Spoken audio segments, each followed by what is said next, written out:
চোখে দেখতে পান না, কিন্তু তর্কের ময়দানে তিনি ছিলেন অদ্বিতীয়। হাজারো মামলা জিতে প্রমাণ করেছেন অন্ধত্ব নয়, মন ও মেধাই আইন পেশার আসল হাতিয়ার।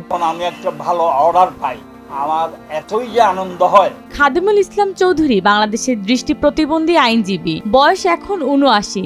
চট্টগ্রাম আদালত, সুপ্রিম কোর্ট, দেশের দুই গুরুত্বপূর্ণ আদালতে পা রেখেছেন সাহস আর প্রতিজ্ঞা নিয়ে। খাদিমুল ইসলাম বলেন, কেউ বিশ্বাস করতো না যে আমি পারবো, ভাবতো চোখে না দেখে আইনজীবী হওয়া অসম্ভব। আমি দোয়া করি তুমি আমার চেয়ে বেশ ভালো করতে পারবে, তো ওনার চেয়ে ভালো কে আমি করতে পারবো, তো তবু ওনার দোয়াটা আমার জন্য অনেক বড় কিছু। ১৯৭৮ সালে চট্টগ্রামে আইন পেশায় যাত্রা শুরু করেন।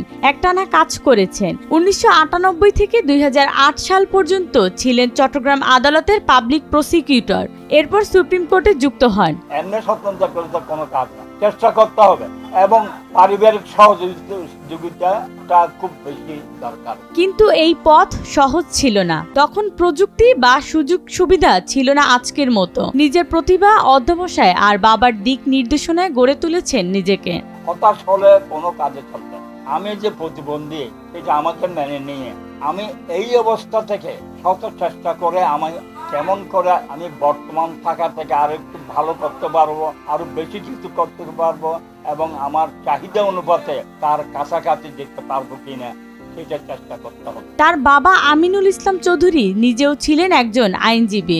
বাবা জীবদ্দশায় ৭ থেকে ৮ বছর তার সঙ্গে কাজ করেছেন খাদিমুল, শিখেছেন একান্তে হাতে ধরে। মামলা আমার ফাদার থাকতে একটি পটিয়া কোর্টে মামলাটা ছিল, উনি এখানে অসুস্থ ছিলেন, তো আমাকে বলছে তুমি একটা টাইম পিটিশন নিয়ে তুমি সেখানে মুভ করে আসো। আমি গিয়ে আমি দেখলাম যে সেটা ওরাল ডিটের উপর মামলাটা করেছে, তো ওরাল ডিট তো কোনো অ্যাকসেপ্টেবল ডকুমেন্টস হইতে পারে না। তো আমি সেটা টাইম পিটিশন না দিয়ে সেটার উপর শুনানি করে সেটা আমার ফাদারের বলার পর এত যে আমি আনন্দিত হয়েছি, তো বলছে আমি দোয়া করি তুমি আমার চেয়ে বেশ ভালো করতে পারো। আমার বাবা অন্ধ ছিলেন, কিন্তু কখনো দায়িত্বে বা নিষ্ঠায় ঘাটতি ছিল না বলে জানান মেয়ে তানিয়া কাউসার চৌধুরী।